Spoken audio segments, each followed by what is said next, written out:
Ya, Alhamdulillah kita mengikuti satu segmen tamu bahasa berkenaan dengan adaptasi legenda dalam industri kreatif. Jadi sudah pun berada di studio pada pagi ini bersama dengan Yang Mulia Puan Dayang Nur Halimatus Syahirah binti Begawan Mudim Haji Matasim, merupakan pegawai Bahasa Dewan Bahasa dan Pustaka. Assalamualaikum Puan. Waalaikumsalam warahmatullahi wabarakatuh. Alhamdulillah, apa khabar pada pagi ini, sehat? Sehat, alhamdulillah. Bagaimana dengan Puan? Alhamdulillah sehat ya.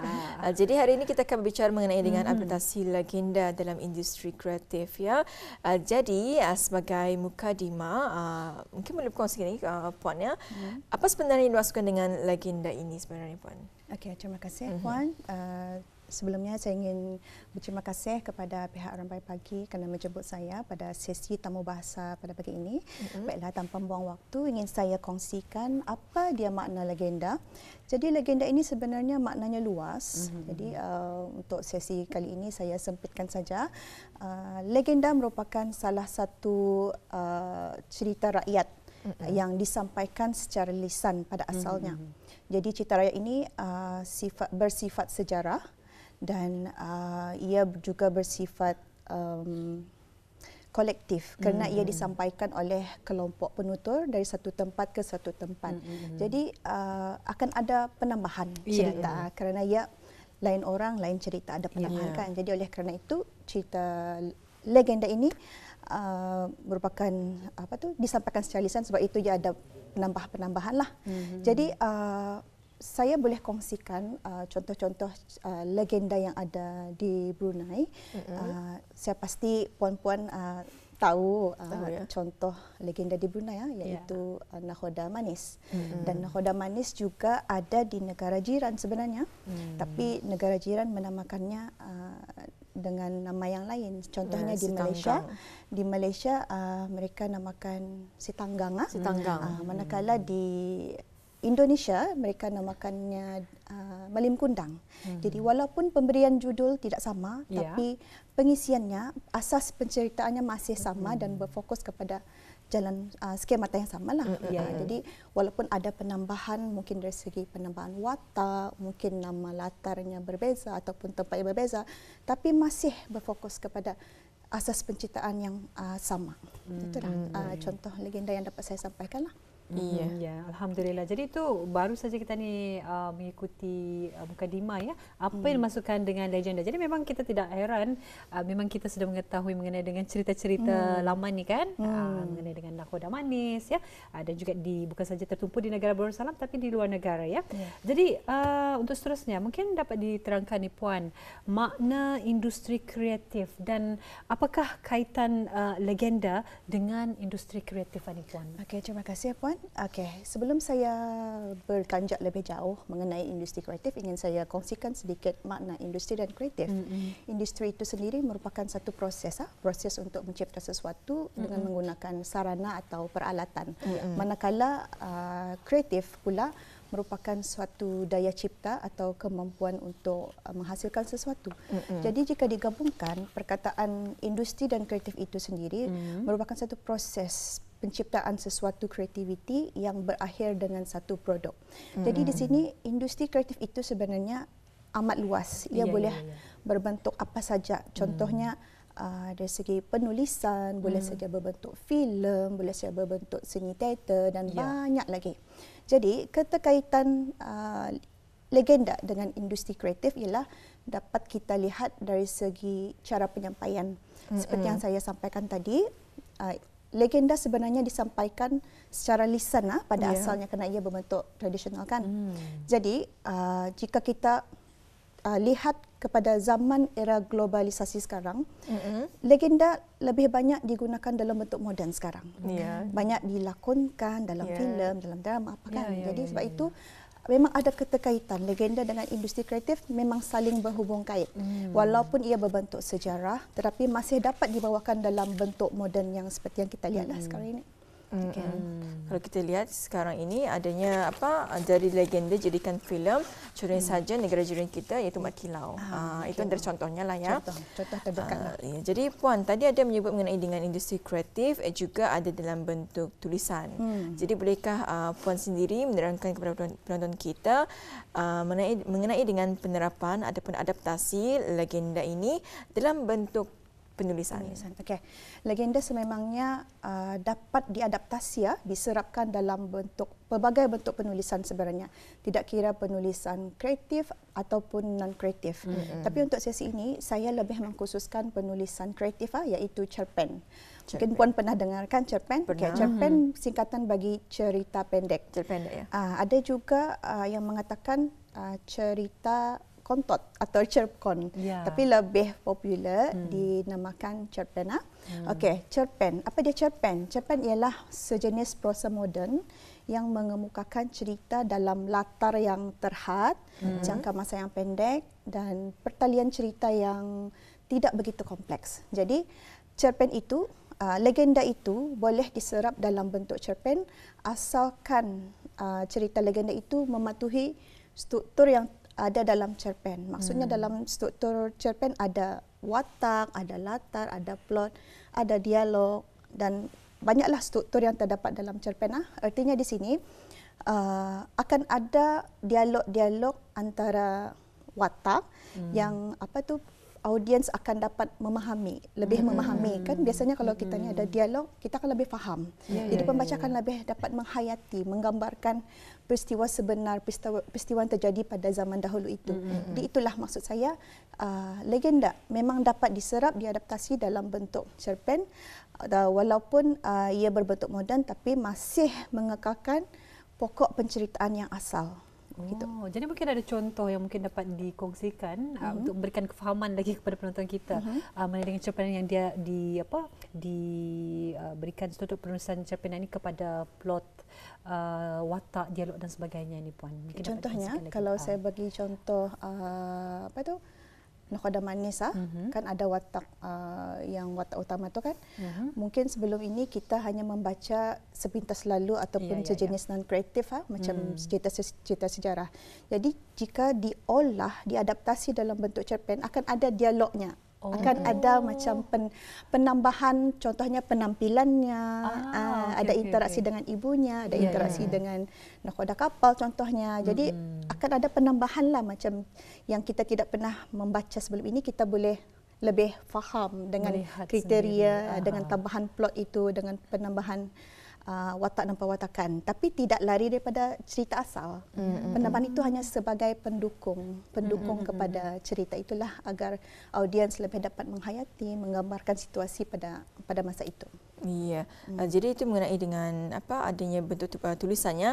Jadi Puan sendiri, saya dapat menyimpulkan bahawa legenda dapat diadaptasi dalam bentuk cerpen. Jadi pertanyaan saya adalah bagaimana cara Dewan Bahasa dan Pustaka menyebarluaskan penulisan cerpen legenda ini? Okey, alhamdulillah Dewan Bahasa sememangnya berperan dalam membarikakan, mengembangluaskan ataupun memajukan industri kreatif ini, lebih-lebih lagi dalam penulisan kreatif ini Jadi sebenarnya demi menyahut cabaran dunia dan keperluan UNESCO dalam memelihara conservation dan preservation national heritage. Jadi Dewan Bahasa pada masa ini berada di bawah bahagian perancang buku sedang giat melaksanakan atau mengumpulkan penulis-penulis tempatan. Penulis-penulis tempatan ini boleh saja terdiri daripada penulis muda, penulis baharu dan penulis prolifik. Jadi penulis-penulis ini akan menghasilkan cerpen-cerpen legenda. Mereka boleh menggunakan sumber yang ada, kan kita boleh dapat banyak sumber legenda yang ada di Brunei. Jadi mereka olah dalam bentuk cerpen. Seperti yang saya jelaskan tadilah, mereka boleh tambah watak, boleh tambah latar, plot dan sebagainya. Jadi insya-Allah buku itu, karya-karya penulis itu nanti akan kami kumpulkan menjadi sebuah buku yang diberi judul Antologi Cerpen Cerita Rakyat Legenda. InsyaAllah. Menarik sekali ya. Ya. InsyaAllah mereka ini akan disatukan penulis-penulis tersebut untuk diberikan sebuah buku yang diberi judul Antologi Cerpen Cerita Rakyat Legenda. Jadi kalau dikirakan antara cerita-ceritanya ialah berpandukan daripada cerita-cerita yang lama yang sudah ada. Mereka boleh merujuk sumber asal yang ada, kemudian mereka olah dengan kreativiti yang mereka adalah, penulis-penulis boleh olah dalam bentuk cerpen. Ya. Alhamdulillah. Jadi kalau sebelum ini mungkin dari pihak Dewan Bahasa dan Pustaka mungkin ada sebelum ini melaksanakan antara aktiviti-aktiviti macam mana, mungkin ada yang sebelum ini boleh dikaitkan barangkali. Okey, setakat ini ada sebenarnya. Memang Dewan Bahasa ada usaha untuk menyelidik, mengumpul cerita-cerita rakyatannya, tetapi lebih tertumpu kepada cerita folkloran ya, cerita rakyat. Adalah banyak cerita yang mengenai warisan budaya kita ni, tapi kali ini lebih fokus kepada legenda lah, legenda 7 puak kita ni, yang ini tertumpu kepada cerpen lah. Jadi diharap dengan adanya buku ini nanti akan menjadi pendorong dan menggalak generasi baharu supaya mereka akan lebih mengetahui mengetahui apa tu nilai-nilai luhur, apa kelebihan keunikan kita ni punya budaya, menerusi karya-karya sastra. Ya, dan juga kita mengharapkan sekurang-kurangnya generasi baru ni tahu mengenai dengan legenda-legenda cerita Brunei kita ni ya. Contohnya sahaja Nakhoda Manis, Awang Ala Bertatar, Pati Baru dan juga banyak lagi sebenarnya. Jadi Puan mungkin boleh diringkaskan topik kita pada hari ini sebagai rumusan. Okey, terima kasih. Jika kita lihat pada akhir-akhir ini, cerita legenda banyak diangkat, disiarkan dalam bentuk filem seperti yang Puan kongsikan tadi di negara jiran, mungkin yang paling popular masa ni Mak Kilau. Jadi itu antara satu adaptasi legenda dalam bentuk filem. Jadi Dewan Bahasa dan Pustaka mengambil kesempatan ini untuk mengangkat legenda kita ni, legenda Brunei, dengan mengadaptasinya dalam bentuk penulisan, iaitu khususnya cerpen. Jadi penerbitan itu nanti penerbitan cerpen legenda itu nanti insya-Allah akan dapat menggalakkan orang ramai lebih mengetahui lagi apa cerita legenda yang terdapat di Brunei. Kemudian di samping itu dapat memartabatkan, memperkasa bahasa dalam cerpen legenda itu sendiri, kerana dengan membaca karya-karya sastra ini, karya-karya legenda ini, orang ramai, audiens dan mungkin para belia, remaja, kanak-kanak semua boleh mengamalkan bahasa Melayu itu sendiri, dapat memperkasa, mempertajam lagi bahasa Melayu. Jadi selain itu juga mengajak orang ramai lah supaya mengkaji lagi apa sebenarnya cerita legenda ini, apa kelebihannya, apa kepentingannya kepada kita ni. InsyaAllah ya. Alhamdulillah. Jadi Puan, saya ingin bertanya ni, dalam antologi cerpen cerita rakyat legenda ini, kata penghantarannya macam mana? Adakah bahasa Melayu standard ataupun menggunakan bahasa Melayu dialek Brunei, macam mana? Okey.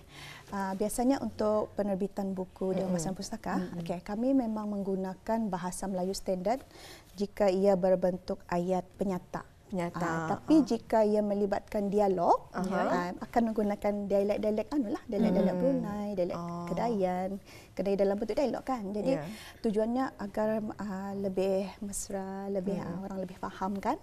Jadi dalam ayat penyata akan menggunakan bahasa baku lah, bahasa standard.